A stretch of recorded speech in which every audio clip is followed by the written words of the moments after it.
kapan orang Indonesia makan nasi sebenarnya? Ada nggak yang punya kepikiran? Apakah dari dulu orang Indonesia makan nasi?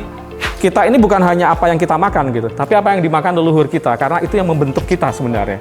Tanaman pangan di sekitar kita berlimpah, tapi kita nggak punya pengetahuan atas tanaman pangan dan pemanfaatannya, ya kemudian apa gunanya tanaman pangan itu hidup ada di sekitar kita. Oke, assalamualaikum warahmatullahi wabarakatuh. Selamat pagi lagi teman-teman.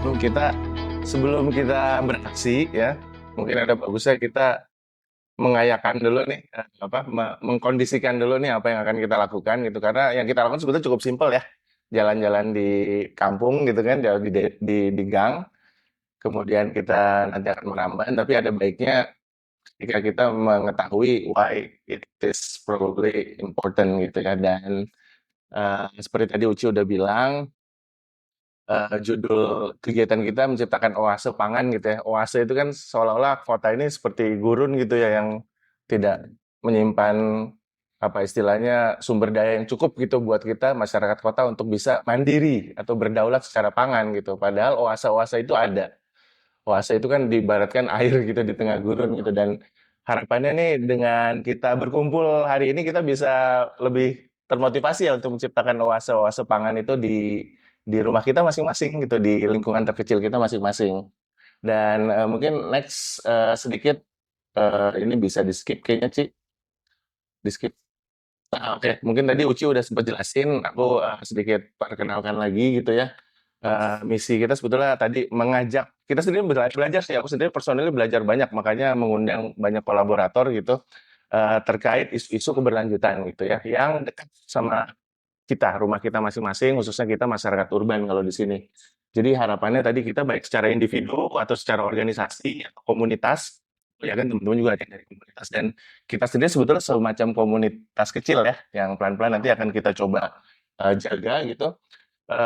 Dan pendekatan yang kita gunakan itu sebetulnya ada learning ini ya belajar, makanya kenapa kita ada diskusi dulu, bagian dari pengayaan itu experience.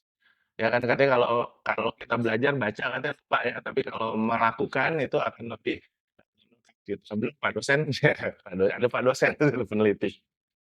Kemudian setelah itu adopsi ya.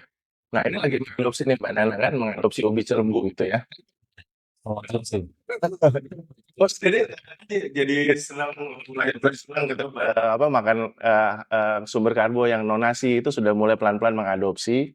Dan kemudian mengadvokasi ini ya bukan advokasi yang gimana, tapi lebih mengajak lah, mulai dari lingkungan terdekat kita, keluarga kita gitu ya, tetangga kita.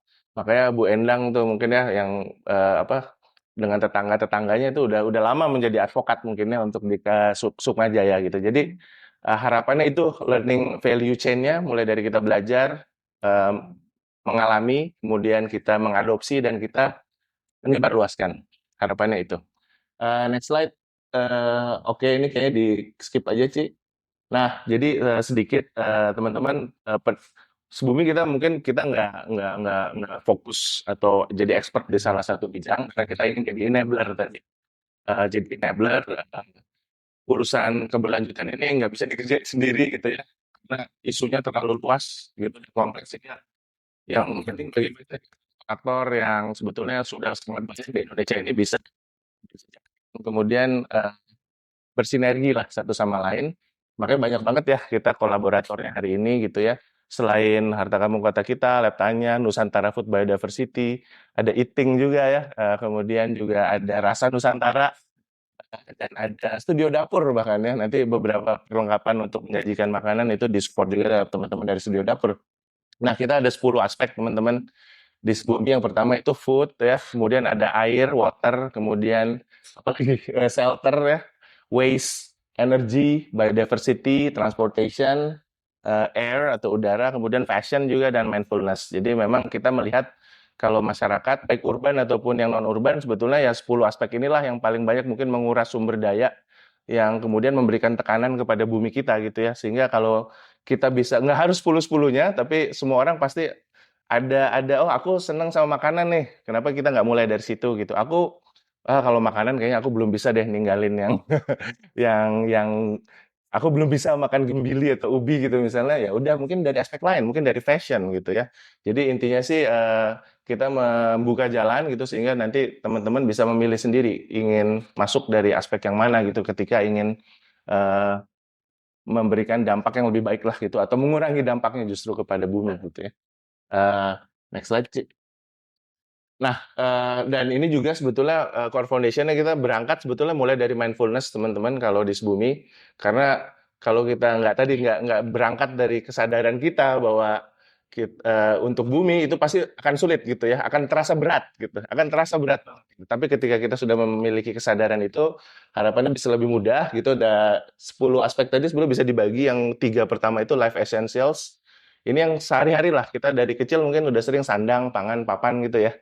Nah, itu sandang, pangan, dan papan itu food, fashion, dan shelter ini jadi life essentials yang kunci gitu di sustainable lifestyle. Kemudian bicara natural elements yang mensupport kehidupan kita ya, walaupun nggak benar-benar gitu karena sebetulnya itu juga life essentials ya, kayak air gitu, kemudian udara. Tapi kita melihat itu adalah apa yang ada di luar atau di sekeliling kita yang kemudian berdampak kepada kualitas hidup dasar kita gitu, yaitu biodiversity juga, keanekaragaman hayati. Makanya nanti kita akan jalan-jalan ya sama Harta Kampung Kota kita untuk ngelihat, dan Nusantara Food Biodiversity untuk ngelihat biodiversity yang ada, yang juga akan mendukung food ya, ketahanan pangan. Dan terakhir, karena kita masyarakat juga yang udah hidup di era yang modern, digital gitu, pasti akan banyak sekali mengkonsumsi energi, bahkan energi ini termasuk salah satu penyumbang emisi karbon terbesar gitu ya, secara umum gitu. Transportasi, kita bermobilitas tadi ke Depok, ke Sukmajaya gitu ya, dari Gading Serpong, pastikan kita mengkonsumsi sumber daya, kemudian juga pasti kita menghasilkan limbah, termasuk acara kita hari ini juga pasti akan menghasilkan limbah gitu. Nah, bagaimana kita mengelola ke 10 aspek ini akan menjadi key gitu untuk menciptakan apa istilahnya lingkungan ataupun masyarakat dan ekosistem yang bisa harapannya tidak terlalu membebani gitu ya bumi kita. Nah, kita akan masuk hari itu sebetulnya di isu food dan sedikit ngerempet ke air gitu. Nah, jadi kita nggak hanya akan ngomongin makanan gitu, tapi juga akan sedikit ngomongin mengenai air sedikit gitu ya. Tapi mungkin nggak terlalu deep gitu karena emphasize-nya ada di makanan, di food. Next slide. Udah. Nah, sebetulnya simple nih kalau Sebumi tuh kita tuh bener-bener pertama mulai itu bener-bener dengan pertanyaan simple, kayak bener nggak sih kalau makan sehat itu dan aman itu harus mahal gitu. Kayak sekarang kan kalau organik itu wah harganya di supermarket tinggi gitu ya. As simple as that gitu. Kenapa ya bisa mahal gitu ya? Padahal ternyata mungkin nggak harus mahal gitu ya. Nah, itu yang akan kita ulik nih. Nanti mudah-mudahan dari KAI ya, Mas Adi, Mbak Wilma akan sedikit memperkaya kita tentang sebetulnya lebih dalam gitu dari pertanyaan ini. Bahkan kalau kita bicara pangan bukan hanya urusan makan, ya kan, mahal, sehat, nutrisi, bahkan urusan identitas dan budaya. Nah, itu yang akan kita gali lebih lanjut. Kemudian next slide-nya adalah air gitu. Kita di Jakarta ini sebetulnya datanya menunjukkan sebetulnya krisis air gitu ya. Karena hanya yang punya akses itu hanya, ini aku perlu cek juga, tapi ini data resmi itu hanya 30-40% gitu yang bisa mengakses air bersih secara wajar gitu ya. Kalau kita ke utara gitu, itu susah gitu, bahkan masih banyak masyarakat yang harus membeli gitu ya untuk mendapatkan air bersih yang berkualitas gitu. Nah, dan kaitannya itu ngeri banget kan, ketika makanan dan air ini kan ya kita juga tidak bisa berbudidaya atau bahkan kalaupun nggak berbudidaya mencuci makanan pun harus menggunakan air bersih gitu, memasak menggunakan air bersih gitu ya. Ketika air ini krisis pasti juga nanti dampaknya ke hal yang lebih fundamental, dua-duanya fundamental gitu, udah nggak bisa minum, nggak bisa makan gitu, dan itu kan mengerikan gitu. Bukannya nakut-nakutin, tapi kita perlu berbuat sesuatu kan. Nah, atas dua pertanyaan inilah gitu kemudian kita ingin ngobrol nih sama para bisa dibilang expert juga nih ya gitu ya, yang sudah lebih mungkin banyak melihat, belajar, harapannya bisa berbagi pengalaman pengetahuannya kepada kita terkait isu pangan dan isu air gitu. Nanti Mas Ai aku minta mungkin berbicara dari perspektif yang lebih luas dulu gitu ya, apa itu kedaulatan pangan, apa sih bedanya sama ketahanan pangan, kemudian dari perspektif nasional mungkin ya, dari budaya-budaya yang berbeda. Indonesia is very diverse gitu ya. Seperti apa sih praktik-praktiknya gitu ya, dan apa yang kita bisa pelajari nih dari local wisdom yang ada di daerah-daerah yang bisa menjadi pembelajaran buat kita nih yang sebetulnya hidupnya udah lebih tercabut lagi gitu dari pangan lokal dan identitas budaya yang berbasis pangan. Padahal katanya Indonesia ini negara agraris kan gitu ya. Nah, itu setelah itu nanti kita ingin bawa perspektifnya lebih zoom in ke kota ya gitu. Nah, ini Mas Adi dan Mbak Wilma dari Lab Tanya yang seneng bertanya juga nih kayaknya kan namanya Lab Tanya gitu. Terus gimana dong gitu nasib kita nih masyarakat kota gitu. What should we do gitu ya. Terus ada nggak sih di jejak-jejak yang best practice juga di level perkotaan urban yang kita bisa lakukan.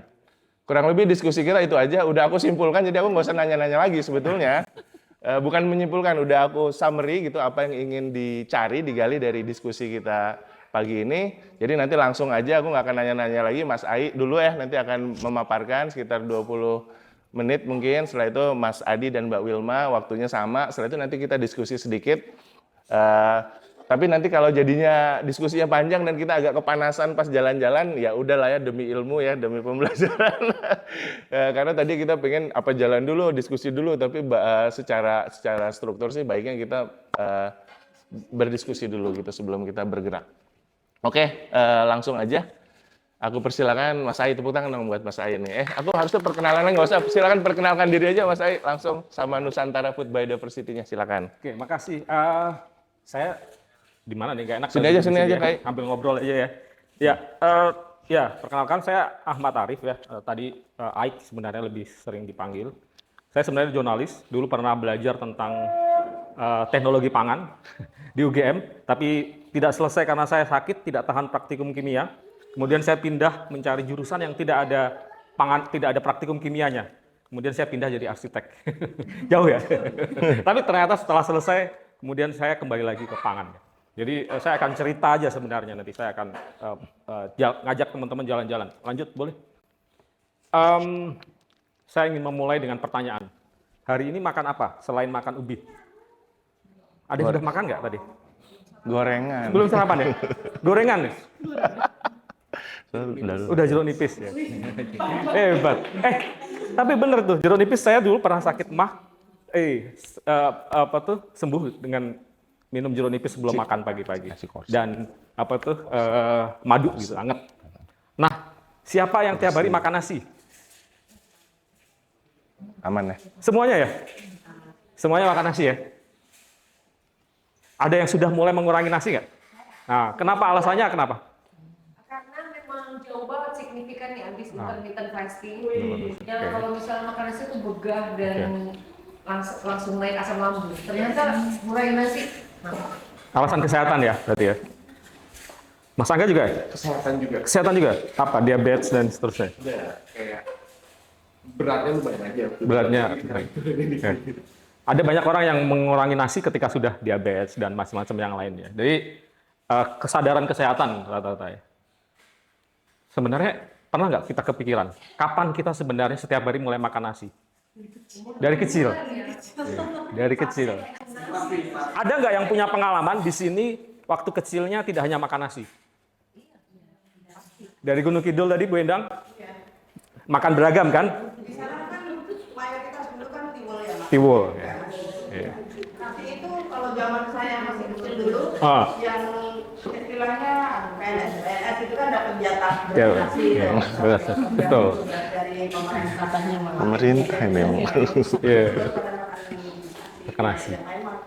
Iya. Jadi dianggapnya dulu tahun-tahun 70-an, 80-an kalau yang bisa makan nasi itu PNS, tentara, pegawai. Sehingga orang-orang kemudian terobsesi. Kayaknya kita kalau mau naikkan derajatnya harus makan nasi. Jadi itu dulu sejarahnya kenapa kemudian sekarang orang Indonesia menjadi tergantung pada nasi sebenarnya. Saya waktu kecil ada pengalaman setiap hari Jumat biasanya. Ibu saya itu memasakkan selain nasi. Biar punya memori tentang makanan itu nggak hanya nasi gitu. Dan menurut saya itu membekas sekali sih bagi saya gitu ya. Tetapi nanti kita akan tanya lebih jauh. Kapan orang Indonesia makan nasi sebenarnya? Ada nggak yang punya kepikiran? Apakah dari dulu orang Indonesia makan nasi? Enggak ya. Terus, apakah yang dimakan leluhur kita? Nah, itu kira-kira ceritanya tentang itu gitu ya. Dan kenapa kita penting untuk makan yang beragam. Oke, lanjut. saya pernah nulis dulu, ini berdasarkan riset di jurnal juga ya, di jurnal ilmiah juga. Kemudian saya tulis di Kompas, kapan sih padi itu mulai masuk di Indonesia gitu. Ada yang pernah ini nggak? Tahu nggak? Kapan orang Indonesia kira-kira kedatangan membudidayakan padi ya? Kalau padi ada yang bilang bahwa sebagai tanaman liar ya udah ada gitu ya di sebagian spesiesnya di Indonesia gitu ya. Tetapi budidaya padi sebenarnya relatif baru sebenarnya. 4.500 tahun itu baru atau enggak ya? Lama ya. Tapi jauh lebih baru dibandingkan sebenarnya keberadaan orang Indonesia sendiri gitu ya. Jadi kalau kita lihat sejarah leluhurnya orang Indonesia yang paling awal tiba itu kan orang Papua ya. Tiba di Indonesia ya, maksudnya dari Afrika ya. Itu 50.000 tahun yang lalu gitu. Jadi dari 50.000 sampai 4.500 gitu sebenarnya. Baru kita mengenal budidaya padi dan itu pun belum semuanya. Jadi padi ini adalah teknik budidayanya kita adopsi dari kedatangan salah satu unsur leluhur kita, orang-orang Austronesia dari Cina bagian selatan, dari daerah sinilah sebenarnya. Yang kemudian dia lewat sebagian ada yang lewat Taiwan, sebenarnya ada yang jalur darat Austroasiatik melalui Thailand dan seterusnya. Jadi baru gitu. Nah, kapan dan apa yang dimakan dulu gitu ya? Artinya 50.000 tahun yang lalu makan apa gitu. Oke, kita lanjut sedikit gitu biar dan kalau saya bikin grafis sederhana aja sebenarnya. Kita sekarang ada posisi di sinilah, taruhlah ya. Di petani yang yang di sini ya.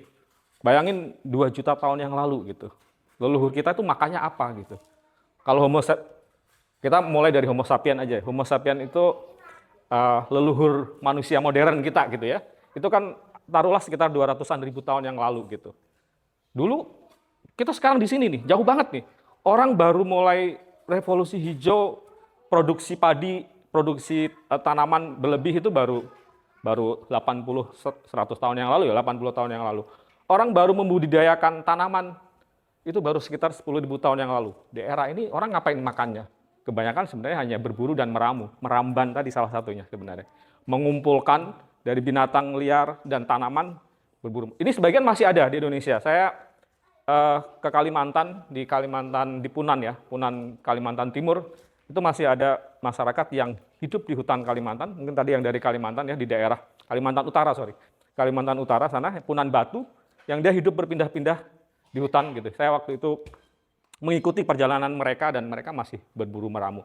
Tapi bayangkan ya, dari 2 juta tahun yang lalu, taruhlah, sampai 250.000 tahun yang lalu, kita ini sebenarnya baru berubah cara makan, dan apa yang dimakan itu baru banget gitu dari perjalanan evolusi kita itu, dan pasti itu ada konsekuensinya sih sebenarnya pada kesehatan kita. Dan bahkan belakangan aja ya, pernah dengar nggak sekarang anak-anak muda yang semakin sering kena kanker, terutama usus besar ya, usus besar, ginjal dan macam-macam yang lain. Sekarang lagi tren usia anak-anak muda yang terkena kanker ya. Dan itu unsur paling dominan sebenarnya makanan sebenarnya. Jadi gaya hidup selain aktivitas, tapi makanan menjadi faktor yang paling penting. Dan itu mungkin karena perubahan-perubahan yang sebenarnya baru terjadi di perjalanan evolusi kita sebenarnya. Oke, lanjut. Ini agak jauh ya, tapi biar kita paham. Nah, kapan orang Indonesia makan beras dan tidak lagi mengenal pangan pokok yang lain gitu. Sampai tahun 50-an, masih 55%, sekitar 50-an% lah, separuh orang Indonesia yang melulu makan beras sebenarnya. Separuhnya sebenarnya masih makan beragam gitu ya. Semakin ke sini semakin seragam. Sekarang makanan pokoknya hanya beras dan mie, gandum dan gandum. Jadi sekarang komposisinya sekitar pangan pokok kita itu 76%, 75% itu beras, sisanya adalah gandum. Pangan pokok yang lain, lokal lain hampir hilang ya, udah hampir nggak ada gitu ya. Dan gandum ini lebih parah lagi sebenarnya. Kenapa? Karena 100% impor. Nggak ada di Indonesia. Ada yang dari mana gandum kita? Dari Amerika, dari Ukraina yang sedang perang, dari Rusia dan Australia belakangan ya. Dan yang menarik juga kalau kita lihat ya komposisi produksi kita ya, lebih dari 50% beras kita itu diproduksi di Pulau Jawa, yang luasannya hanya sekitar 7% dari populasi luas daratan kita secara nasional gitu ya. Ini yang menyebabkan sebenarnya nanti ada ketimpangan ya, maksudnya ketimpangan penyediaan pangan, harga, dan macam-macam yang lain gitu. Dan kalau kita sekarang bicara kenapa orang Indonesia makan beras saja, Jawanisasi sebenarnya. Jadi praktek pangan orang Jawa ini dipaksa untuk makan di Papua, di Kalimantan, di mana-mana. Oke, lanjut nanti kita bisa diskusi. Ini beberapa tahun lalu ya, 2 tahun lalu kan harga beras sempat tinggi banget ya. Rekor tertinggi gitu ya. Saya waktu itu keliling ngumpulin data di banyak daerah di pulau-pulau kita. Itu kasihan sekali masyarakat di pulau-pulau kecil di NTT, di Sulawesi Tenggara yang kepulauan dan daerah-daerah yang sebenarnya secara alami dia tidak membudidayakan padi dan tidak mengkonsumsi padi, tapi sekarang tergantung pada beras. Akhirnya apa? Dia harus datangkan beras dari luar, dari Jawa, dari Sulawesi, untuk kemudian akhirnya mereka membeli beras dengan harga yang mahal gitu ya. Ketika harga beras di Jawa 15.000, di NTT, di Pulau Lembata bisa 17.000, 18.000, 9.000. Karena apa? Karena memang tanah mereka nggak cocok untuk menumbuhkan padi sebenarnya. Nah, itu nanti kita akan bicara kenapa makanan kita beragam sebenarnya. Karena tidak di semua tempat itu seperti Jawa, yang ada gunung api, ada airnya berlimpah, ada hujan yang hampir sepanjang tahun ya, atau setengah tahun dan seterusnya. Kita akan lanjut aja mungkin, cepat aja. Nah, jadi ini kenapa kemudian orang-orang di pulau-pulau kecil kita itu kasihan, kenapa? Karena mereka sekarang pola konsumsinya sudah menjadi beras, tapi alam mereka tidak menumbuhkan beras dengan akhirnya apa? Mereka harus beli gitu ya. Sehingga komponen untuk belanja pangan pokok itu menjadi komponen yang tertinggi gitu ya, rata-rata di desa-desa di pulau-pulau kita ya, di NTT dan macam-macam yang lain. Jadi udah pendapatannya kecil, hampir semuanya habis untuk membeli karbo gitu ya, dan itu beras gitu. Gimana nggak stunting gitu, sisanya untuk beli rokok. Kita lanjut aja. Jadi yang terjadi, saya selalu bilang bahwa ada hegemoni terhadap pangan lokal ya. Masyarakat di daerah-daerah itu rata-rata malu kalau mereka masih mengkonsumsi jagung, mengkonsumsi singkong, mengkonsumsi macam-macam yang lain. Jadi dan bahkan ya tadi benar ceritanya Bu Endang tadi. Itu stigma yang muncul sejak tahun 70-an, 80-an bahwa PNS, tentara, pegawai, orang tinggi itu makannya beras dan berasnya harus beras putih gitu. Di NTT prakteknya dia nanam jagung organik, dia nanam sorghum, dia jual, dia beli beras putih. Yang semakin putih semakin dianggap ini ya. Jadi ada hegemoni pemahaman bahwa seolah-olah pangan kita itu harus beras gitu ya. Dan itu hegemoni ya, mungkin prosesnya nggak sadar gitu ya, tapi itu sebenarnya proses yang hegemonik gitu ya, yang menjajah kesadaran kita sebenarnya. Bahkan sekarang ya, di prakteknya banyak anak-anak di NTT, di banyak daerah kita, itu sudah rasanya itu sudah dijajah oleh mie instan. Kalau nggak makan mie instan, makanan yang lain tuh nggak ada rasa gitu, nggak mau mereka. Makan ubi, makan ini udah nggak mau. Bukan lagi malu, tapi tubuh mereka sudah terjajah dengan itu gitu ya, dengan bumbu mie instan dan macam-macam yang lain. Jadi oke, lanjut aja mungkin biar singkat. Jadi kenapa kita terobsesi dengan beras, mengapa harus cetak sawah sampai di Papua dan macam-macam yang lain. Ini agak nyinggung politik sedikit, nggak apa-apa ya, karena pangan itu juga soal politik. Oke, lanjut sedikit deh. Saya pengen ini diputar, boleh nggak diklik ini? Ada yang pernah nonton nggak video ini? Oke, saya pengen tanya, pengen dengar pendapat Bapak Ibu. Karena kalau di TikTok itu banyak sekali yang mensupport. Wah, mulia sekali nih orang luar. Ini konteksnya kebetulan tentara ya, yang membawa makanan menukar dengan kasihan mereka. Mereka perlu makan mie, makan dan seterusnya. Tapi menurut Bapak Ibu gimana kira-kira? Penjajahan pangan. Oke, kita lanjut sedikit lagi videonya. Oke, lanjut next slide-nya, sorry. Nah, tolong boleh diputar lagi videonya itu.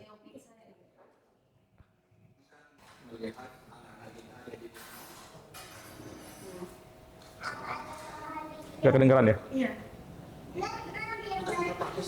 Ini ada ini. Sambil sedih. Anak-anak kita yang di kota sana mereka sudah makan pizza. Makan pizza. Anak kita yang di Papua ini mereka masih makan burger pizza. Bayangkan saja ya, burger pizza yang mereka makan. Dan kita mereka masih menikmati sekali untuk makan burger pizza. Sedih ya? Oke. Saya juga jadi sedih, kita hentikan dulu. Tapi video ini menggambarkan bahwa seolah-olah masyarakat Papua tidak memiliki budaya pangan sehingga harus digantikan dengan pizza dan seterusnya. Tapi pertanyaannya apakah benar pizza itu lebih menyehatkan misalnya? Itu dari sisi kesehatan. apakah secara ekonomi itu kompatibel dengan orang Papua? Karena dari mana bahannya gitu. Kalau dia ketergantungan pada pizza, dia harus cari terigu kan. Belum tentu dia bisa bikin pizzanya. Akhirnya apa? Tadi benar sekali yang disampaikan bahwa inilah bentuk gastrokolonialisme kalau saya bilang. Penjajahan pangan gitu. Yang ini sebenarnya ya nggak jauh beda dengan penjajahan gitu. Oke. Dan akhirnya kemudian ada resistensi ya. Anak-anak di Papua juga bahkan menolak program MBG ya, sampai demo, sampai kerusuhan dan seterusnya ya. Jadi kemudian jadi politik gitu ya. Padahal ya memang pangan politik gitu ya. Karena pilihan makan kita, kedaulatan kita itu akan terletak pada kita masih bebas nggak sih makan sesuai dengan apa yang kita makan, keinginan kita, budaya kita dan seterusnya. Lanjut kita mungkin biar singkat aja. Nah, sayangnya memang yang terjadi saat ini, kebijakan pangan kita itu cenderung menyeragamkan, tidak melihat bahwa setiap daerah kita itu punya keberagaman, keberagaman sumber pangan, keberagaman budaya pangan yang terbentuk dari proses masyarakat kita di masa lalu beradaptasi dengan lingkungan spesifik dia gitu. Di daerah NTT yang daerahnya kering, ya dia beradaptasi dengan sumber pangan yang tahan di iklim yang kering gitu. Makanya orang NTT makanya jagung. Seperti orang Madura yang daerahnya kering gitu. Sorghum gitu. Karena memang itu tumbuh baik di sana gitu. Ubi dan macam-macam yang lain gitu. Jadi budaya pangan itu lahir dari proses adaptasi leluhur kita terkait lingkungan yang spesifik di situ. Tapi sayangnya sekarang yang terjadi, kita cetak sawah di mana-mana. Even di Papua yang lahannya gambut. Bisa tumbuh mungkin, tapi energi yang harus dilakukan pasti akan tinggi gitu ya.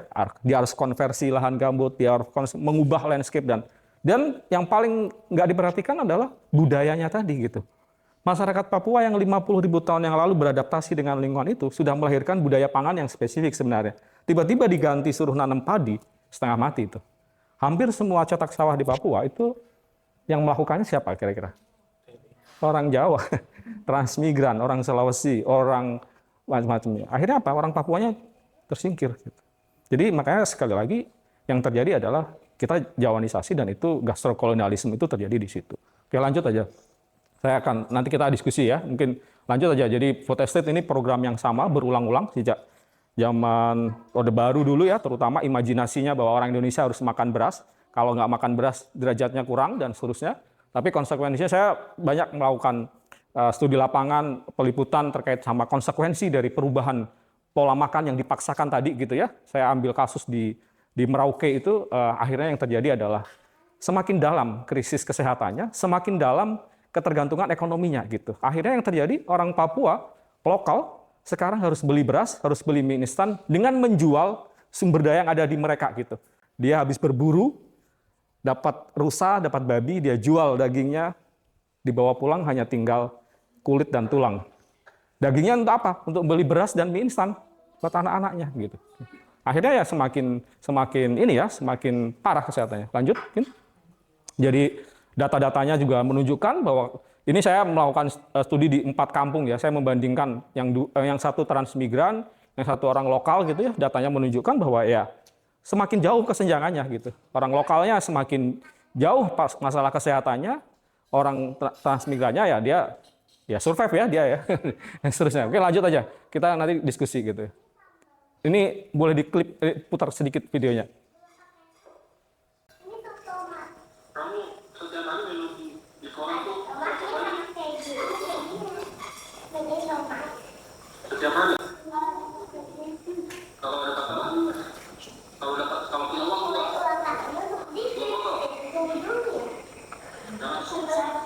Biskuit 1, mie instan, makan mie juga nggak? Ya oke. Setiap hari berapa? Ini video ini saya ambil di anak di kampung jauh di pedalaman di Merauke ya.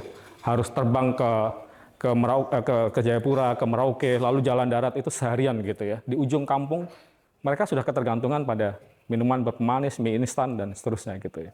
Padahal ya uang mereka habis untuk beli itu gitu. Gimana nggak sakit, gimana nggak diabetes, gimana nggak kurang gizi gitu ya. Jadi dan itu seolah-olah menjadi tadi ya standar pola hidup, pola makan baru bagi mereka gitu. Tadi yang diimajinasikan oleh bapak tentara kita yang menangis bahwa orang Papua harus makan pizza dan minuman berpemanis seperti ini gitu. Oke, lanjut. Jadi ini memang gastrokolonialisme yang terjadi gitu. Dan saya tulis waktu itu di Kompas bahwa hati-hati nih, kasihan sekali yang terjadi adalah penjajahan pangan dan ini bisa ya Itu cerita sedihnya gitu. Tapi waktu itu kemudian saya bertanya-tanya gitu. Apakah memang situasinya semuanya seperti itu ya? Jadi kemudian dan itu yang membuat saya menulis buku itu ya, akhirnya saya berjalan di banyak daerah, terutama di masyarakat adat. Masih ada nggak sih sebenarnya? Bagaimana sih sebenarnya sistem pangan kita gitu? Seharusnya gitu ya. Jadi kemudian saya datang salah satu tempat yang menurut saya mengubah cara pandang saya itu di Boti gitu. Boti itu di di Kepulauan NTT di Pulau Timur. Pulau Timur sekitar 4 jam dari Kupang ya. Jadi menarik sekali ini. Daerahnya kering sekali. Airnya juga susah gitu ya. Tetapi iklimnya juga sangat kering. Tapi yang menarik, di Boti ini nggak ada kasus stunting. Padahal ini ada di Kabupaten Timur Tengah Selatan, Kabupaten TTS, yang angka stuntingnya itu 45% pada tahun 2022. Aneh ya, jadi hanya di desa ini gitu, nggak ada stunting gitu ya. Jadi apa yang menyebabkan itu gitu? Kemudian saya mempelajari itu, saya tinggal di sana, saya melihat bahwa prinsipnya ternyata kuncinya adalah ini. Dia menanam beragam tanaman dan makan beragam tanaman yang tumbuh di lingkungan mereka gitu. Jadi nggak hanya nanam padi, dia nanam padi juga, padi ladang, tapi juga dia nanam jagung, dia nanam sorghum, nanam jawawut, nanam macam-macam yang lain gitu, yang bisa tumbuh di lingkungan yang kering itu secara bergantian gitu ya. Dan itu makanan mereka juga beragam gitu ya. Dan inilah yang menurut saya kunci penting bagi ketahanan pangan mereka gitu ya, kedaulatan pangan bahkan, karena orang Boti tidak mau dikasih bantuan ya. Bahkan dia akan selalu menolak tuh bantuan raskin beras dari pemerintah, dia nggak mau. Bagi mereka bisa memenuhi pangan sendiri dengan memanfaatkan alam mereka, yang mungkin bagi orang Jawa ini daerah kering seperti ini. Nanti kalau teman-teman ke Boti mungkin akan melihat sendiri itu, daerahnya kering sekali. Tapi mereka bisa hidup dan sangat mandiri. Bahkan ketika COVID, mereka kirim tuh bahan pangan ke desa-desa tetangganya gitu. Siapa yang butuh pangan gitu. Kami masih punya stok banyak. Di lumbung-lumbung mereka penuh dengan jagung, dengan macam-macam yang lain gitu. Dan menarik sekali bagaimana sistem agroforestry ya. Jadi sistemnya kalau di Jawa sebenarnya wanatani, yang itu juga bagian praktek masyarakat tradisional kita gitu. Jadi nanam di sekitar hutan, sebagian tanamannya tumbuh di antara, mungkin kalau istilahnya keren sekarang permakultur ya. Nanti Mas Gibong mungkin bisa menjelaskan itu. Dan peran anak-anak, keterlibatan anak-anak, ada hari anak bahkan ya. Jadi sistem hari mereka ada 9 hari, salah satunya itu ada hari anak. Di saat itulah dia mendengar apa yang dibutuhkan anak, berdiskusi tentang anak, dan termasuk makanannya, apa yang dibutuhkan, dan seterusnya. Jadi jauh lebih maju daripada kita sekarang. Oke, lanjut aja mungkin. Dari Boti saya belajar bahwa, dan inilah sebenarnya yang kita butuhkan gitu, transformasi sistem pangan kita yang sekarang kedodoran ya. Kesehatan jelas gitu ya, tadi buktinya jelas gitu, orang Boti bisa memenuhi kebutuhan pangan, nggak ada stunting dan macam-macam. Resilient, tahan iklim, ya karena tadi makanan-makanan mereka bahkan di iklim yang sangat kering dan seterusnya mereka juga bisa survive gitu, berkelanjutan. Inklusif, keterlibatan hampir semua orang, ya, dan mandiri juga, sustainable ya, jelas, efisien jelas gitu. Karena mereka yang tanam, mereka makan, dan mereka nggak mau makan makanan instan, food processing dari luar dan macam-macam yang lain. Sampah hampir nggak ada. Kalau teman-teman ke sana pasti nggak akan lihat tuh sampah plastik tuh nggak ada, karena mereka nggak butuh itu, nggak perlu beli makanan dari luar dan seterusnya. Oke, lanjut sedikit. Nah ini mungkin nanti kita diskusi aja gitu ya. Jadi ini resume, nanti teman-teman bisa baca sendiri juga di buku. Lanjut mungkin. Nah lanjut. Jadi saya ada 2 hal ini sebelum saya akhiri. Jadi, yang pertama adalah saya selalu berpikir ya, Indonesia ini kepulauan loh ini. Kita ini negara kepulauan dan kepulauan terbesar gitu ya. Itulah yang melahirkan budaya pangan kita yang beragam. Karena apa? Karena Indonesia ini bukan hanya Jawa gitu. Yang tadi iklimnya nanam di Jawa pun sebenarnya juga beragam ya. Di Gunung Kidul juga nggak sesubur di sini misalnya gitu ya. Tetapi orang Gunung Kidul dari zaman dulu hidup di sana juga survive nggak masalah gitu ya.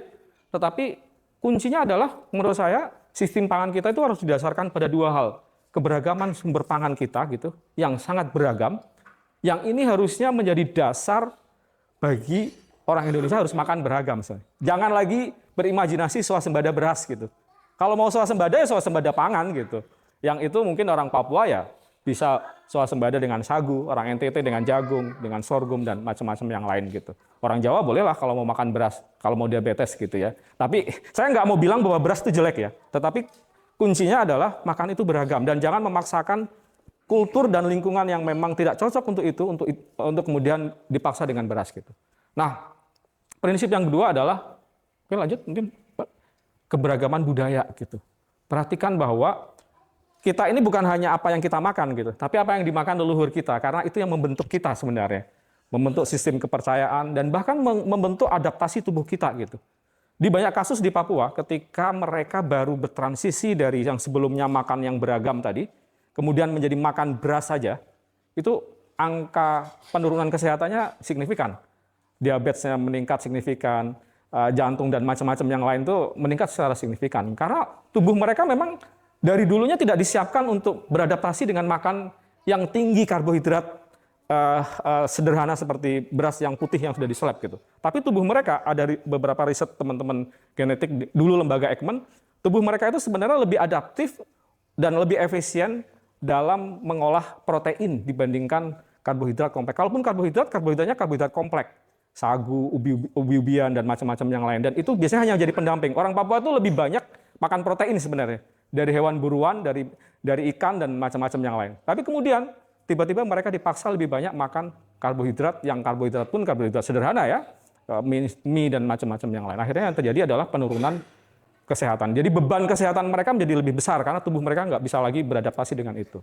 Karena apa? Sejarah evolusi mereka itu tidak beradaptasi dengan itu gitu ya. Tiba-tiba sekarang mereka dipaksa untuk berubah dengan itu. Jangan-jangan itu juga yang terjadi di kita ya sebenarnya, tapi tidak kita sadari gitu. Jadi ada beban kesehatan. Kalau tadi pertanyaannya adalah apakah makanan kita kalau mau sehat harus beli makanan yang mahal gitu. Pertanyaan bisa kita balik gitu. Jangan-jangan di balik makanan yang seolah-olah harganya murah, itu ada biaya yang mahal yang tidak kita masukkan komponennya. Salah satunya adalah kesehatan kita gitu. Jadi mungkin kita bisa makan mie instan dengan harga murah, tapi kita nggak pernah menghitung bahwa makanan itu mengakumulasi beban kesehatan kita gitu. Bukan hanya pada kita, mungkin ke generasi penerus di bawah kita gitu. Jadi itu yang kita nggak pernah menghitung, bahwa ada hidden cost dari makanan yang kita makan gitu, yang mungkin sebenarnya itu nggak pernah dihitung gitu. Biasanya jadi beban gitu kesehatan. Lanjut,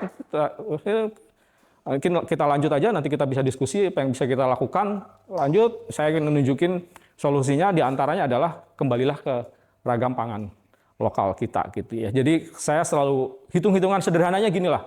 Kalau orang Indonesia aja misalnya dalam sehari, dalam seminggu ya, nggak makan beras gitu ya. Nah, itu udah kita bisa menghemat sekitar 3,37 juta ton dalam 1 tahun. Nggak perlu impor lagi itu berasnya itu. Itu kalau dalam sehari aja orang Indonesia dari 270 juta gitu ya.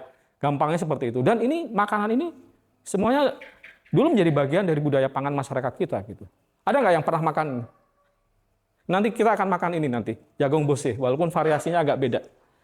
Jadi jagung bose itu jagung campur kacang, campur macam-macam kacang gitu. Bayangin karbohidrat ada proteinnya gitu. Itu kearifan lokal masyarakat di NTT menemukan komposisi karbo yang nggak hanya beras saja, itu udah luar biasa gitu. Mereka mencampurkan karbo dengan protein. Itu kalau itu dijadikan MBG gitu ya, sehat itu anak-anak NTT itu. Daripada misalnya disuruh makan apa kemarin tuh, korma sama roti gitu ya, biskuit gitu ya. Jadi ini makanan, ini ada yang tahu nggak ini teman-teman?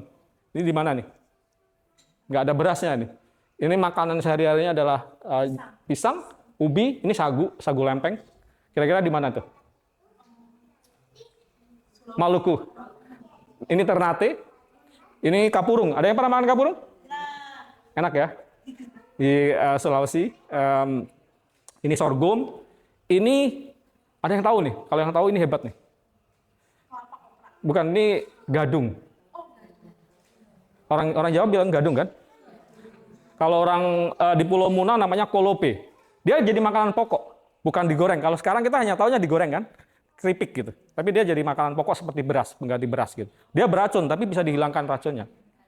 Itu keladi, tumbuk, dan macam-macam yang lain. Jadi makanan kita sangat beragam sebenarnya. Dan memang itu makanan ini ya yang memang yang ada di lingkungan mereka gitu ya, tumbuh di situ gitu. Kita lanjut dikit lagi. Nah ini kalau ini tahulah ya, Papua ini ya. Ada ulat sagu, ada ikan, ada ubi berwarna-warni, rasanya pun enak gitu. Itu sagu, tapi sagu nggak perlu dibikin ini ya. Tapi ada jenis satu pohon sagu di daerah Sentani ya, yang itu bahkan tinggal direbus, nggak perlu dibikin pati gitu. Tapi bisa langsung kita makan, kayak kita makan seperti tebu agak-agak manis sedikit gitu ya. Jadi menarik sekali itu spesies. Kalau ini ulat sagu ya. bukan ulat sih sebenarnya, dia larva kumbang ya. Kayak orang Gunung Kidul makan apa tuh? Belalang ya. Sama larva ulat jati ya. Lalat jati ya. Pohon kelapa juga ya, ya. Proteinnya sangat tinggi sekali itu. Oke, lanjut aja. Nah, siapa yang masih makan? Masih tahu? Kalau sukun ya. Sukun kita juga macam-macam, enak, asli dari kita ya. Sukun ini sebenarnya dulu dikenal sebagai pohon kehidupan ya. Di Pulau Jawa itu salah satunya sebenarnya pohon sukun gitu. Ada di candi-candi, relief candi, di desa-desa, setiap desa dulu harus ada pohon sukun. Karena itu representasi dari sumber kehidupan sebenarnya. Proteinnya baik, ada karbonnya baik gitu ya. Ada vitaminnya lengkap sekali. Ini uwi, macam-macam. Ini ada yang tahu nggak ini? Kayak wortel tapi putih. Nah, garut. Nah, namanya garut. Dia sumber karbohidrat serat. Enak sekali karbohidratnya baik. Ini ada yang tahu nggak? Siapa yang masih tahu? Nah, yang nanam masih tahu. Ganyong. Ada yang masih nanam makan ganyong nggak? Masih nanam ya? Itu enak sekali ya.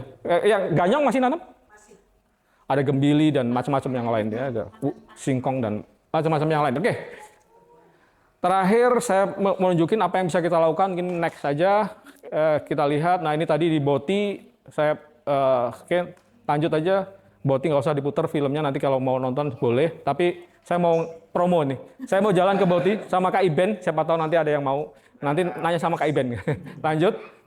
Oke, lanjut. Nah, sebelum program MBG, saya tuh dulu disupport teman-teman UAD di Bekal itu sebenarnya sudah menginisiasi, ini sebelum MBG ya, 2 tahun lalu ya, kali ya. 2 tahun yang lalu, setelah belajar dari Boti, waktu itu saya kemudian berpikir gitu, di NTT ini kan banyak kasus stunting, kenapa di Boti tidak, kenapa ini pengalaman ini nggak dibawa ke tempat yang lain gitu. Kemudian akhirnya, saya berinisiasi di beberapa desa ya, di NTT kita cobakan, yuk kita kenalkan kembali, anak-anak di situ makan dengan pangan lokalnya, makan bareng di kelas sebenarnya, di sekolah, tapi sebelumnya dikenalkan tentang kenapa kita harus makan itu. Dan yang masak adalah ibu-ibunya sendiri gitu. Dari meramban sumber pangan yang ada di sekitar mereka gitu. Bayangkan kalau MBG melakukan itu mungkin jauh lebih ini ya, lebih hemat, lebih sehat dan seterusnya gitu. Kita lakukan di beberapa desa waktu itu. Kemudian lanjut, kemudian juga diterapkan juga di di pulau lain, di Pulau Lembata, di Pulau Alor sama teman-teman dari Bekal ya waktu itu ya, prototipe saya gitu ya, kerjain gitu. Nih orang UID ini.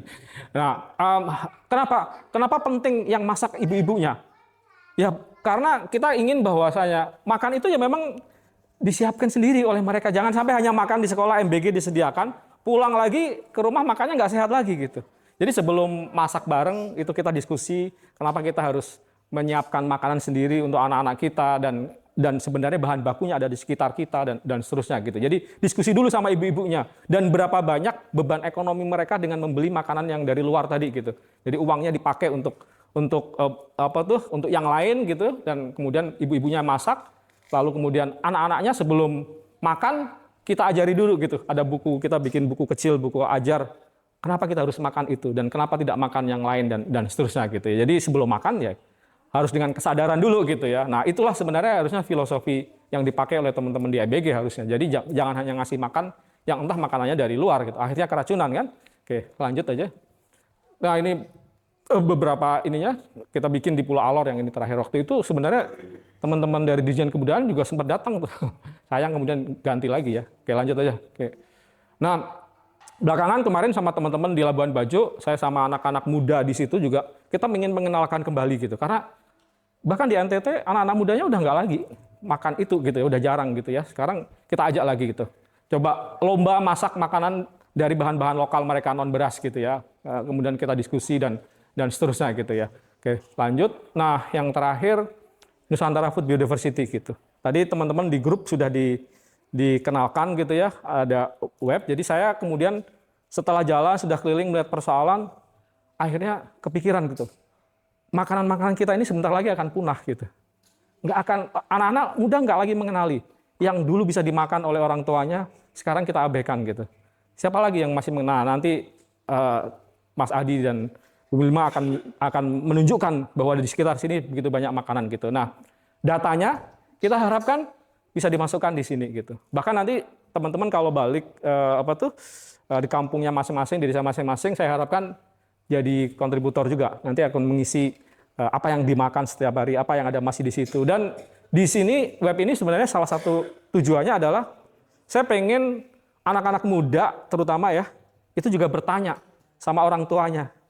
Ini bisa dimakan nggak? Bagaimana mengolahnya? Bagaimana pengetahuan kita, leluhur kita tentang itu? Karena saya pengen ini harus didokumentasikan. Ini harus jadi data, harus jadi pengetahuan yang diwariskan. Karena kalau enggak, hilang gitu. Kehilangan ini pengetahuan tentang makanan, kita akan kehilangan banyak hal. Kehilangan kedaulatan tadi, kehilangan pengetahuan yang sangat berharga. Mungkin itu saja dari saya, nanti kita lanjut ke diskusi. Kalau masih ada yang mau ditanyakan tentang teknisnya, nanti kita sambil jalan bareng ya. Oke, terima kasih. Siap, thank you ya.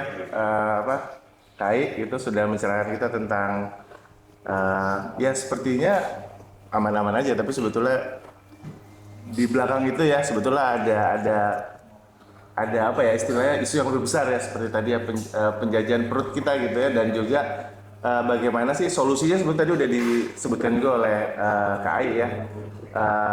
Kita harus bisa berdaulat dengan cara makan yang lebih beragam dan berbudaya, dan juga bukannya sekedar makan tapi juga makan yang berkesadaran tadi ya, dan juga melibatkan mendekatkan kembali ya anak-anak dan anak-anak muda sama pangan lokal. Dan kita bisa mulai berkontribusi juga tadi dengan cara mengidentifikasi tanaman-tanaman pangan lokal yang berbudaya yang ada di sekitar kita ya. Jadi nanti mohon bantuannya juga teman-teman pada saat jalan nanti udah pada login kan ya ke Nusantara Food Biodiversity. Tapi nanti juga kalau internetnya nggak ini bisa dicatat dulu juga, karena nanti dari Mas Adi juga sama Mbak Wilma juga nanti ada peta ya gitu. Siap, langsung aja kalau gitu dari udah jauh-jauh ke Boti sampai ke Papua, kita kembali lagi nih ya, menjejak kembali ke Jabodetabek gitu dan sekitarnya. Ini ada Mas Adi dan Mbak Wilma. Silakan langsung aja Mas Adi, karena tadi udah dikenalin juga ya. Terima kasih, selamat siang teman-teman. Tadi presentasi Mas Sai cukup ini ya, memukau dan nggak tahu jadi semangat atau jadi patah arang dan nggak punya harapan gitu. Jadi mungkin aku ini coba nyumbang pengalaman kerja kami terkait inisiatif yang kami kembangkan, Harta Kampung Kota Kita, yang mau coba lihat konteksnya dalam perspektif konteks kota gitu. Karena kenapa kota? Karena kalau buat saya lahir dari kecil dan besar di kota gitu. Jadi pemahaman saya secara spasial, kultural gitu, kota jadi satu hal yang jadi sehari-hari gitu. Saya sulit membayangkan dunia lain yang kemudian ada di luar kota. Jadi kalau tadi Mas Ali cerita tentang Boti gitu, nggak kebayang tuh gitu. Ya walaupun mencoba untuk menjelajah banyak ruang dan tempat, tapi itu dunia yang berbeda gitu dari apa yang selama ini mungkin saya tumbuh dan hidupi gitu. Jadi melihat itu juga ada semacam pertanyaan juga sih, kalau tadi Mas Ibian membukanya dengan pertanyaan. Jadi ada pertanyaan gitu, kalau kemudian kota sebagai satu ruang hidup yang kemudian saat ini mungkin kita hidupi dan juga mungkin menjadi tren ya. Tempat-tempat lain kemudian berubah, bertransformasi menjadi kota gitu, mengadopsi secara ruang dan juga kultural. Terus kota bisa apa gitu dalam konteks pangan dan juga kemandirian pangan. Berikutnya, ini studio Laptanya. Jadi Harta Kampung Kota inisiatifnya, studio Laptanya adalah organisasi atau studio tempat kami bekerja. Jadi studio desain sosial ekologis. Kalau tadi masih memulai dengan pertanyaan, kami setiap hari malah menggunakan pertanyaan gitu dalam kerja-kerja kami. Jadi bahkan mungkin menjadi sulit untuk menemukan jawaban, karena setiap kali habis mengeksplorasi pertanyaan munculnya pertanyaan lanjutan dan pertanyaan lanjutan. Jadi nggak pernah berhenti bertanya, karena kemudian nggak terobsesi lagi pada jawaban jadinya. Tapi pertanyaan jadi bensin untuk kemudian bekerja dan bergerak. Oke, berikutnya. Nah, kalau kemudian tadi pangan gitu dalam banyak inisiatif dan aktivitas masuk emang dari konteks pangan dan ketahanan dan kemandiriannya, kami terus terang masuknya lewat satu perspektif yang berbeda. Jadi kami punya inisiatif lain yang namanya Kota Tanpa Sampah, yang kemudian sebenarnya membicara untuk melihat sampah sebagai indikator dari problem produksi dan konsumsi. Nah, pada satu waktu di tahun 2016 gitu, kami dapat kesempatan untuk bekerja bersama teman-teman yang ada di Banjarmasin. Jadi waktu bekerja dalam satu riset eksperimen partisipatif bersama warga di Banjarmasin, kami mencoba mengajak warga untuk mengumpulkan data sampah-sampah yang mereka hasilkan di keranjang sampahnya itu apa aja. Jadi kalau kita ingin kemudian membuat satu terobosan untuk membangun satu hidup yang nggak lagi menghasilkan sampah, sebenarnya apa yang perlu kita lakukan dan perlu diintervensi adalah cara produksi dan konsumsinya. Jadi tempat sampah itu rapot gitu, terus kita coba lihat nih rapotnya apa aja nih, terus Kalau itu jadi sampah dan kemudian sampah ngumpul di tempat sampah, produksi dan konsumsi kayak apa yang perlu kita kembangkan sehingga tempat sampah kita nggak perlu lagi menghasilkan sampah-sampah yang tadinya ada di tempat sampah itu. Nah, dalam satu riset eksperimen tadi, kami mencoba membuat pendataan. Jadi selama 7 hari sampai 14 hari, warga tiap rumah yang terlibat dalam satu kegiatan eksperimentasi partisipatif ini, kemudian buat laporan gitu, atau membuat catatan report harian gitulah ya. Nah, yang menarik, sampah-sampah yang banyak dihasilkan di keranjang sampahnya warga, itu kalau yang berhubungan dengan pangan ya, itu sebagian besar itu adalah produk-produk pangan yang produksinya dilakukan atau dihasilkan justru di luar Banjarmasin gitu. Sebagian besar diproduksi di Tangerang, Jakarta dan sekitarnya, Bekasi, dan kemudian Surabaya gitu. Jadi sebagian besar produk sampah yang ada di keranjang sampah itu adalah produk pangan kemasan, produk yang produknya diproduksi di tempat lain, diterbangkan sekian puluh ratusan kilo gitu, hingga nyampe ke satu tempat dan kemudian berakhir jadi sampah.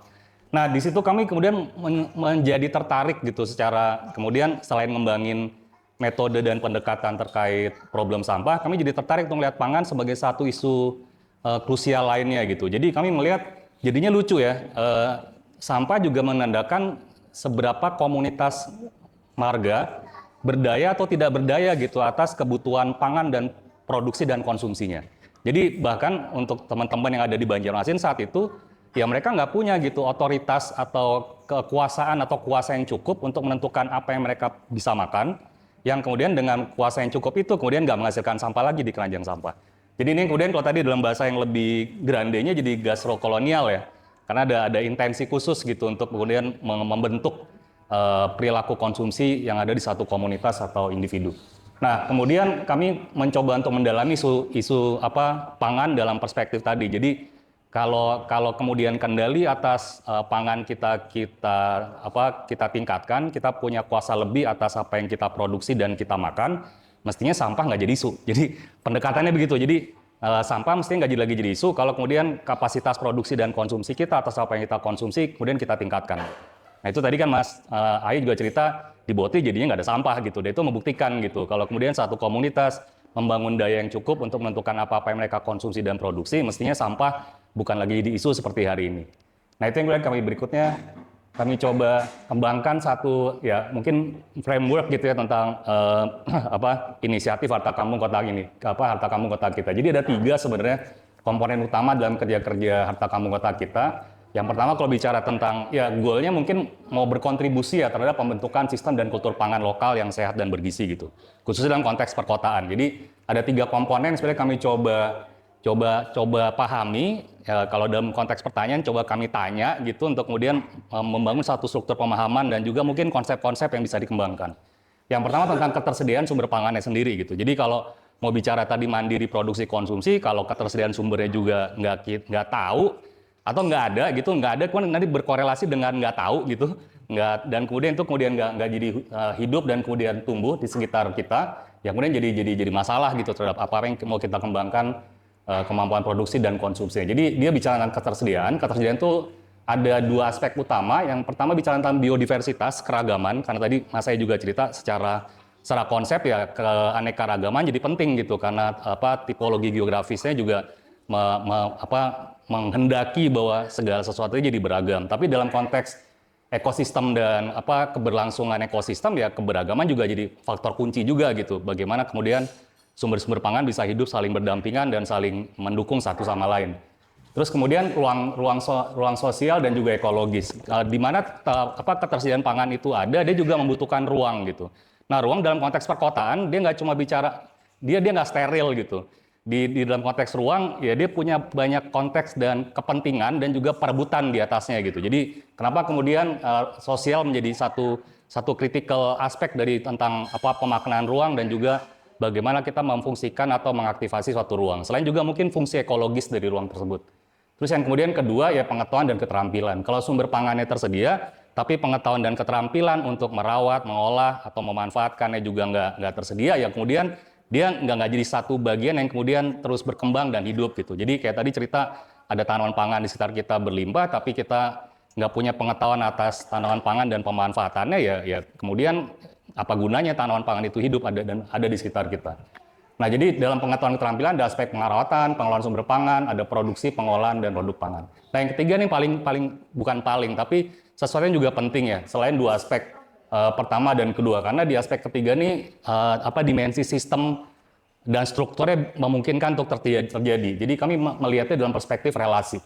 Jadi sumber pangan, pengetahuan, itu kemudian bagaimana itu bisa saling bertukar baik secara produk, pengetahuan, dan juga pemanfaatan.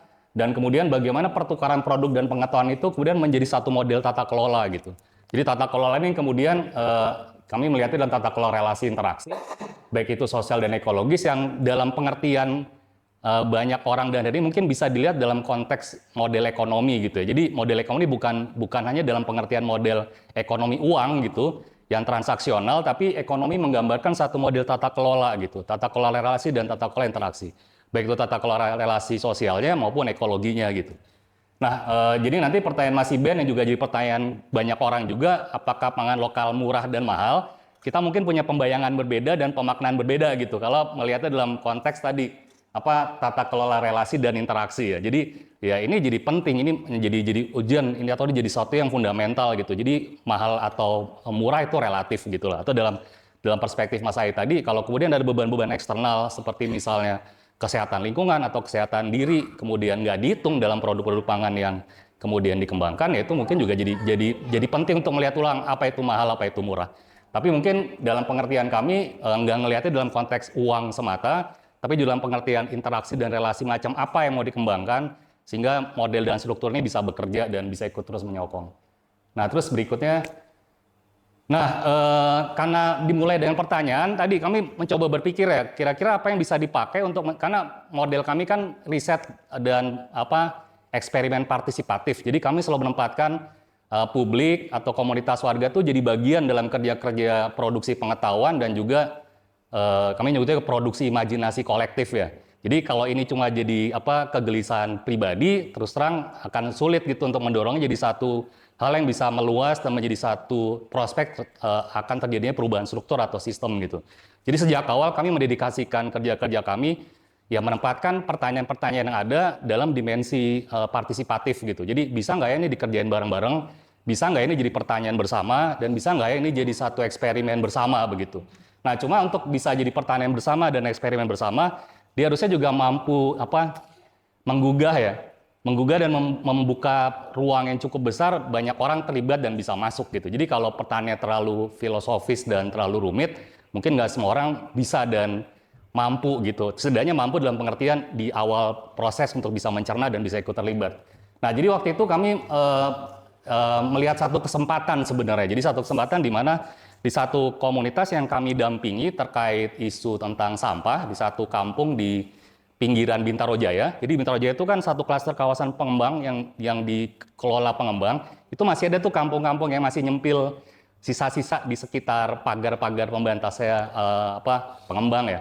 Nah, kami mendampingi satu komunitas warga di sana untuk merespon isu sampah. Yang tadi ya konteks yang kami ingin warga untuk kembangkan adalah respon aksi terhadap konsumsi dan produksi modelnya gitu. Nah, di tahun kedua itu menjelang 17-an Agustus ada warga yang kemudian ngusul nyeletuk gitu. 17-an kita bikin acara lomba yuk gitu. Tapi jangan lomba yang kayak yang udah kayak biasanya yang panjat pinang, balap karung dan lain-lain gitu. Karena yang bisa nyambung sama apa yang udah kita coba kembangkan ini apa ya gitu. Jadi warga bertanya gitu di satu forum ngobrol dengan para warga pelopor ya. Terus kemudian ada ide gimana kalau lomba masak gitu. Nah, lomba masak ini jadi pintu gitu. Waktu itu kami ngerasa ini pintu nih untuk kemudian satu metode riset eksperimen partisipatif ini bisa kita coba gitu, eksplor bersama-sama. Nah, waktu itu kami pikir yaudah lomba masak kita desain jadi satu konsep lomba, tapi syaratnya peserta lomba membayangkan satu situasi di mana kita mencoba simulasi lomba ini sebenarnya menggambarkan satu situasi di mana ada krisis bencana gitu, di mana uang nggak lagi berharga.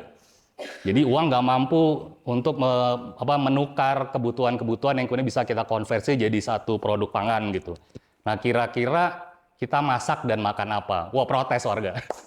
Jadi kita tarik uang sebagai satu currency untuk alat pemenuhan kebutuhan konsumsi, itu imajinasi lain nggak ada. Jadi tiba-tiba bleknya gitu. Karena warga saat itu belum bisa membayangkan. Jadi warga protes.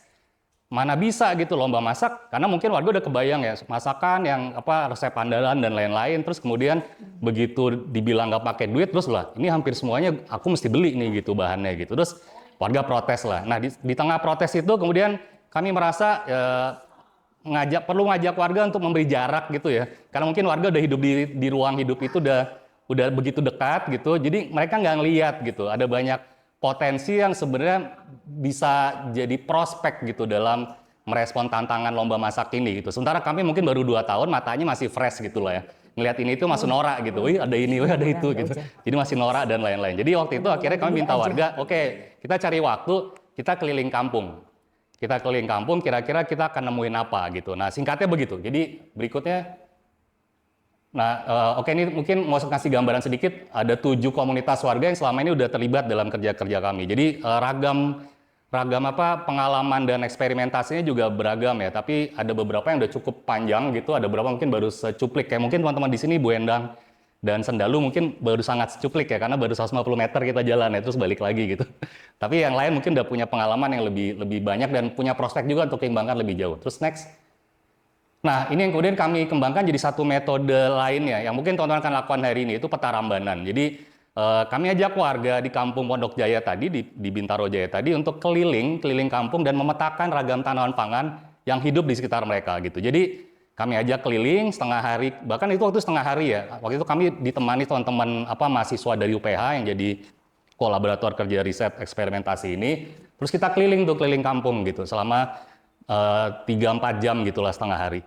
Setelah selesai berkeliling, ada yang bisa ngira-ngira nggak ya? Mungkin 3-4 jam keliling kampung, ada berapa jenis tanaman pangan yang berhasil kami catat saat itu? Ada yang bisa nebak kira-kira berapa?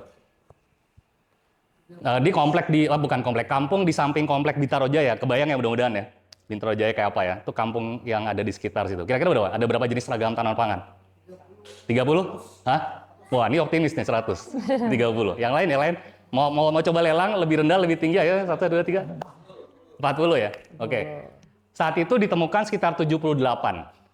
Itu 78 jenis tanaman pangan. Jadi begitu dipresentasikan, jadi pulang gitu, besoknya kita ngumpul lagi, kita catat ulang, kumpulin, terus ada 78. Langsung warga kemudian berbelok arah. Berbelok arah itu artinya gini. Jadi tadinya bilang nggak mungkin dan protes, terus kemudian imajinasinya terbuka gitu. Nah yang kami bayangkan begini, jadi ada satu realitas yang selama ini membuat kita menyimpan atau meminggirkan ragam pengetahuan yang kemudian tadinya penting, terus kita simpan di satu gudang gitu. Jadi anggaplah pengetahuan itu dalam realitas hari ini terkait ragam tanaman pangan dan pengolahan produk pangannya, itu kita masukin ke bagasi, ke tas, terus kita simpan di gudang gitu. Nah pertanyaan-pertanyaan untuk membangkitkan ulang tentang bahwa kita punya pengetahuan di gudang kita itu nggak cukup untuk membuat kita teringat, oh kita punya tas besar yang ada di gudang, yang sebenarnya kita bisa pakai gitu. Nah itu hampir nggak berhasil memantik itu. Nah pertanyaan ini dan lomba tadi dan kemudian temuan tentang ragam tanaman pangan yang ada di sekitar kampung, itu pada saat itu kami rasa mampu mengaktifasi ragam pengetahuan yang selama ini mungkin dianggap nggak relevan gitu. Jadi setelah ada peta itu disajikan, dipaparkan, ragam tanaman disebut, mulai muncullah ide-ide. Wah ini bisa masak ini, bisa masak itu, bisa masak ini dan lain. Jadi muncul gitu kekayaan atau kasanah ragam kemungkinan tentang produk pangan yang bisa disajikan dalam lomba tadi. Oke, next. Nah, di tempat lain kami juga mencoba gitu. Jadi begitu ngelihat di sana bisa dapat 78 jenis ragam tanaman pangan, kami nyoba di sampingnya Urban Forest. Urban Forest itu ada jalan BDN ya, Cipete itu muter satu looping gitu aja. Itu ada sekitar 120-an ragam jenis tanaman pangan. Terus di lingkungan sekitar tempat tinggal kami di Pondok Pinang, Jakarta Selatan, itu satu RW juga 164. Bahkan kami update jumlahnya sekitar 200-an lebih ragam tanaman pangan ada dan tercatat.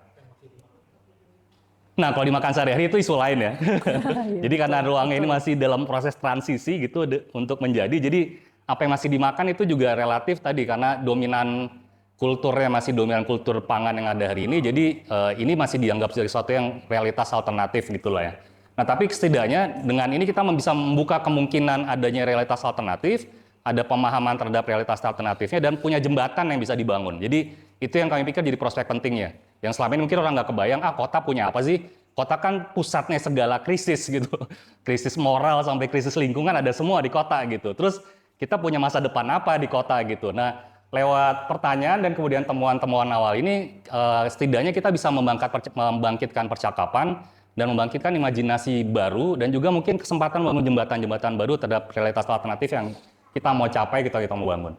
Nah, next. Nanti kita tebak-tebakan juga ya, di sekitar ini kita akan nemuin berapa di 150 meter ya. Oke, ini di sekitar Aninda Loka, waktu itu kami bikin acara juga, di acara Aninda Loka itu satu putaran, satu RT bahkan ada 167 jenis tanaman. Masih ada buah bisbul dan macam-macam yang sebenarnya mungkin buat sebagian orang nggak familiar gitu. Oh, ada buah ini di sini dan lain-lain. Oke, berikutnya. Nah, dari temuan-temuan itu juga menarik ya. Artinya gini, pembayangan kita tentang misalnya konsep-konsep urban farming itu kan kayaknya satu konsep yang terlalu generik ya, atau diseragamkan gitu. Cuma dalam praktek tanaman pangan yang bisa kita temukan di pemetaan peta Rambana ini, kita ngelihat ada model-model, satu jenis ragam tanamannya beragam, itu jelas gitu. Yang kedua, kemudian ada tipologi gitu, tipologi spasialnya gitu. Jadi nggak melulu konsep menanam dan merawat tanaman pangan itu membayangkan tanah yang besar dan luas gitu. Jadi kalau bicara tentang konsep kemandirian pangan, pada saat kita ngomong perkotaan gitu, orang langsung bilangnya adalah, atau counternya kan bilang, lah kota nggak punya ruang yang cukup gitu, karena kota udah habis ruangnya untuk banyak hal, yang kemudian penyediaan ruang untuk tanaman pangan adalah yang paling terakhir gitu, prioritas terakhir. Nah, pada saat kita menelusuri ini, kita ngelihat ada ragam tipologi gitu. Ada orang yang kemudian masih punya inisiatif nanam di gang, atau ada gang yang kemudian tanaman liar yang bisa dimakan itu juga bisa begitu tumbuh dengan subur gitu. Atau juga ada pinggiran-pinggiran area-area yang kemudian belum dimanfaatkan jadi kemudian tumbuh tanaman pangan dan lain-lain. Atau juga ada pekarangan-pekarangan yang memang secara sadar oleh si pemilik rumah dimanfaatkan gitu untuk mengoptimasi kebutuhan-kebutuhan, pemenuhan kebutuhan konsumsi dapurnya begitulah. Jadi pada saat kita bicara ini, kita setidaknya juga melihat keragaman tipologi ruang gitu, yang jadi penting gitu bisa dipakai untuk meyakinkan banyak orang gitu, bahwa keterbatasan ruang pada akhirnya nggak selalu menjadikan satu halangan besar gitu, karena ada pendekatan, ada model, atau ada tipe-tipe tanaman pangan yang bisa dimanfaatkan atau ditanam di area juga mungkin dengan tipologi yang berbeda. Namun yang jauh lebih penting dari itu, ada realitas sosial yang juga terjadi dan menarik. Pada saat orang menanam ragam tanaman pangan, itu orang-orang ini punya karakter sosial, relasi sosial yang justru dinamis dan juga lebih terbuka gitu terhadap hubungan sosial. Jadi satu indikasi menarik. Jadi kalau teman-teman nanti lihat keliling ke rumah-rumah yang menanam tanaman pangan, itu biasa lebih terbuka orang-orangnya. Jadi nggak mudah curiga dan lebih gampang ngobrol dan nyambung. Bahkan nanti kalau udah obrolannya nyambung dan lancar, mau nggak nih dibawa pulang gitu. Jadi bahkan bersedia untuk memberi dan berbagi gitu. Jadi ini realitas sosial yang menurut kami menarik. Jadi tanaman pangan juga memberikan indikasi bahwa ada realitas sosial yang selama ini nggak bisa jadi satu relasi sosial dominan, karena tadi tanaman pangan dan segala kebermanfaatannya bukan jadi currency penting gitu dalam relasi sosial kota. Nah, pada saat kita aktifasi dan ngelihat realitas itu dalam bentuk ini, kita ngelihat itu muncul gitu, dan ini jadi prospek penting dan menarik. Jadi kalau tadi bicara tempatku tempat terbatas, dalam prakteknya ya pemenuhan kebutuhan konsumsi nggak harus selalu bergantung sama apa-apa yang hanya ada di tempat kita yang terbatas gitu. Dia bisa dipertukarkan, dia bisa dibagi dan lain-lain. Jadi ini juga jadi prospek menarik dalam pengkonsepsian konsep-konsep mandiri pangan dan lain. Jadi konteks relasi dan konsep relasi jadi satu isu yang juga kritikal dan penting. Berikutnya. Nah, berikutnya tadi ini pengetahuan dan keterampilan. Jadi kami ada satu model workshop yang sebenarnya mau coba mengangkat spektrum pengetahuan nggak cuma soal tanaman pangannya, tapi juga pengetahuan terkait merawat dan lain-lain. Jadi kalau tadi bicara air dalam satu spektrum perawatan tanaman pangan, kami juga tuh ada mencoba untuk membuat satu klaster pengetahuan yang berkaitan tentang tanaman apa yang membutuhkan air lebih banyak, tanaman apa yang butuh air lebih sedikit dan lain-lain. Dan ternyata warga kota juga masih punya pengetahuan itu gitu. Itu yang buat kami juga cukup mengejutkan ya. Jadi nggak kemudian kota dengan segala problematikanya gitu kemudian memberikan sinyal bahwa ya seluruh warganya problematik gitu. Nggak juga gitu. Ternyata ada prospek-prospek menarik yang sebenarnya karena realitas dominannya terlalu mengekang ya prospek-prospek dan potensi baiknya juga nggak bisa muncul gitu. Nah, cuma ada isu lain ya tadi mungkin bicara tentang relasi intergenerasi ya.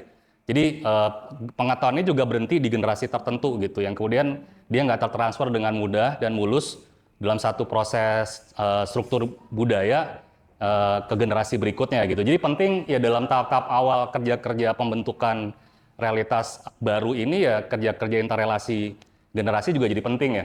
Jadi membuat jembatan antar generasi sehingga pengetahuan yang tadi disimpan di gudang dia bisa dibuka, nggak cuma dibuka dia bisa diteruskan ke generasi berikut gitu. Jadi itu yang kemudian memberi kesempatan pengetahuan bisa terus hidup dan tumbuh. Terus berikutnya, ya ini juga kami bikin satu eksperimen lain untuk ngelihat tentang potensi produk olahan. Jadi warga diberi jurnal selama 7 hari atau 14 hari, kemudian kira-kira produk pangan apa yang bisa mereka produksi. Nah, lagi pertanyaan Mas Ai itu tadi, dari sekian banyak tanaman pangan yang tersedia di kota, yang masih dimakan apa gitu. Nah, kesempatan ini, eksperimen ini kemudian mencoba buat jembatan, supaya kemudian ketersediaan ragam tanaman pangan tadi kemudian menjadi sesuatu yang kemudian hadir gitu. Nggak cuma dia ada di kebun-kebun dan di pekarangan, tapi kemudian nggak aktif dan jadi satu konsumsi yang dekat dengan keseharian kita. Jadi kita bikin satu jurnal, warga diminta untuk mengaktifasi lagi tadi kemungkinan produk olahan apa yang bisa dikembangkan dalam konsumsi hariannya, dan itu bisa dipenuhi dari sebagian yang ada di sekitar lingkungan tinggalnya.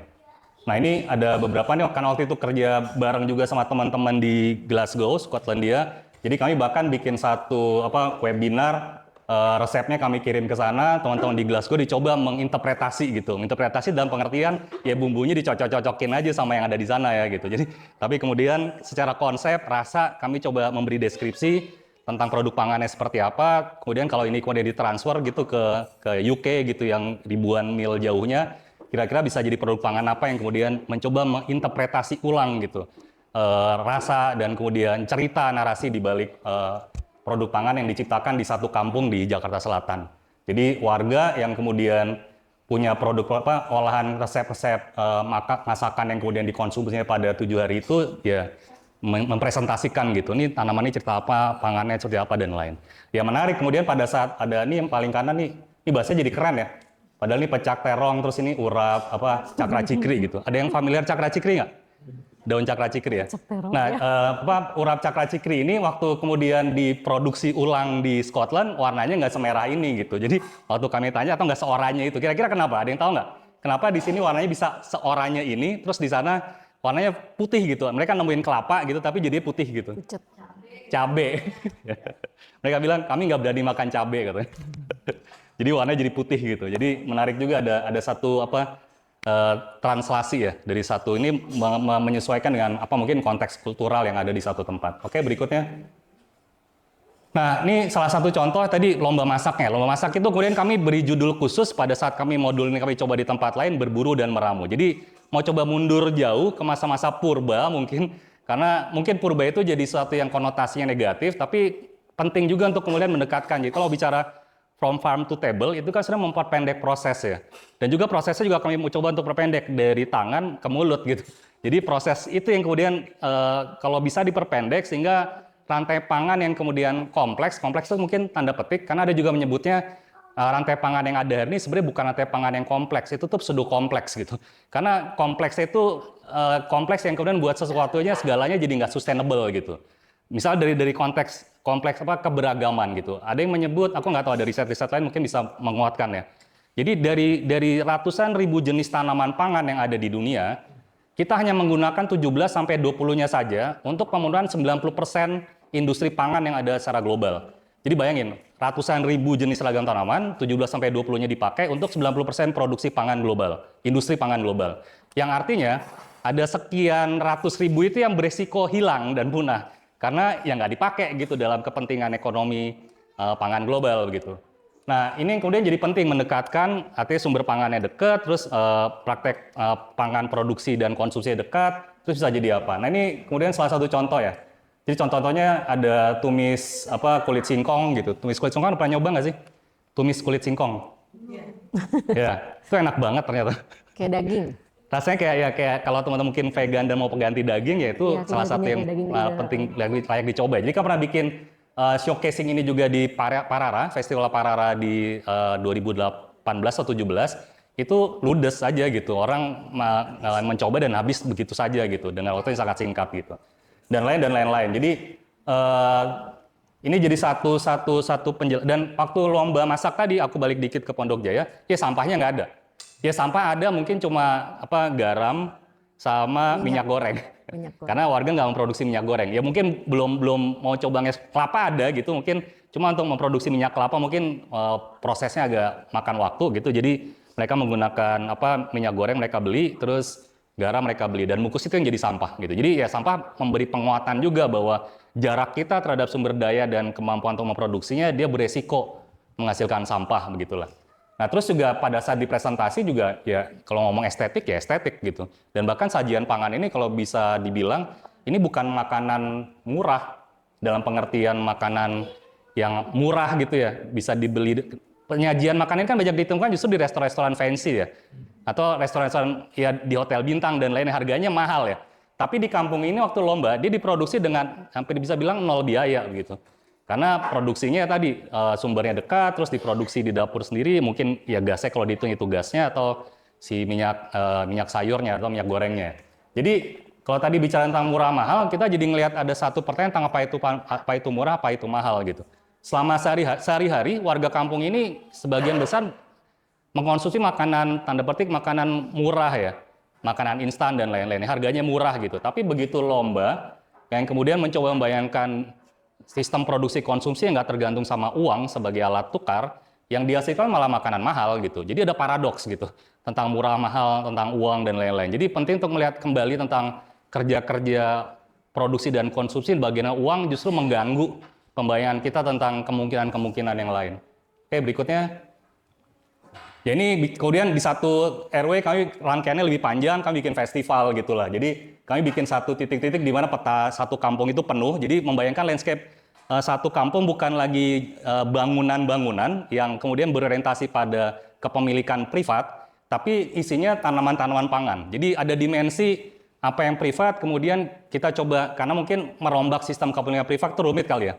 Jadi dalam konteks pembayangan itu udah terlalu rumit, dan ada yang nyebut soalnya konsep kepemilikan pribadi itulah akar dari kolonialisme dan kerusakan-kerusakan yang ada. Tapi kalau kita mau bongkar itu kayaknya terlalu besar gitu untuk kemudian kita mulai sekarang. Jadi sebelum kemudian masuk ke sana, bagaimana kemudian kita membayangkan ya dalam konteks lanskap, begitu diganti tanaman pangan, dimensinya bukan lagi privat yang dominan gitu, tapi kebermanfaatan dan relasi-relasi sosial dan pertukaran-pertukaran sosial yang mungkin bisa muncul gitu. Makanya kemudian orang bisa lebih mudah membayangkan bahwa inilah harta kampung kota kita gitu. Jadi bukan lagi harta gua gitu, tapi harta kita bersama gitu. Jadi ini yang kemudian kami sajikan dalam satu festival yang ada di sana gitu. Selama 7 hari setidaknya warga mencoba mengalami satu realitas yang berbeda. Terus ada titik-titik yang kemudian menjadi instalasi-instalasi. Jadi yang instalasi itu sebenarnya tipologi ragam tanaman, ragam pekarangan pangan ya.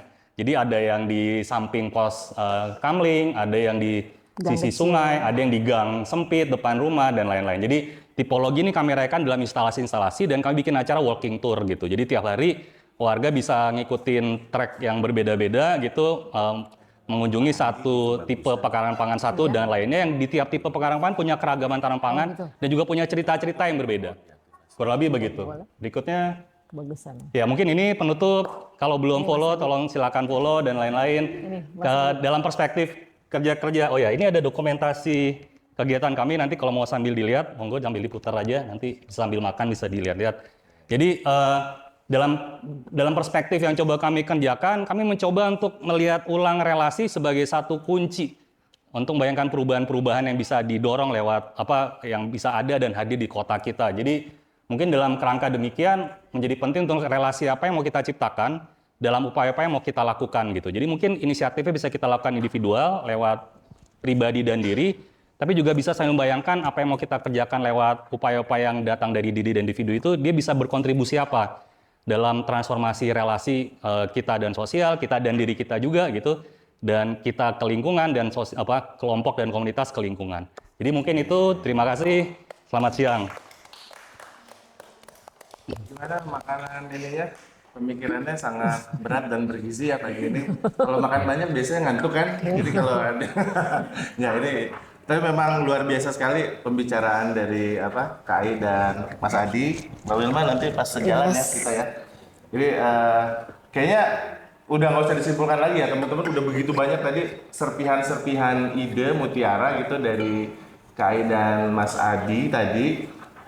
Tapi yang paling aku ingat adalah ya tadi, kalau mengkoneksikan tadi imajinasi yang dibayangkan oleh mungkin tadi Pak Dandim itu ternyata bisa dibuat imajinasi, harus dikikis dengan imajinasi tandingan kan ya.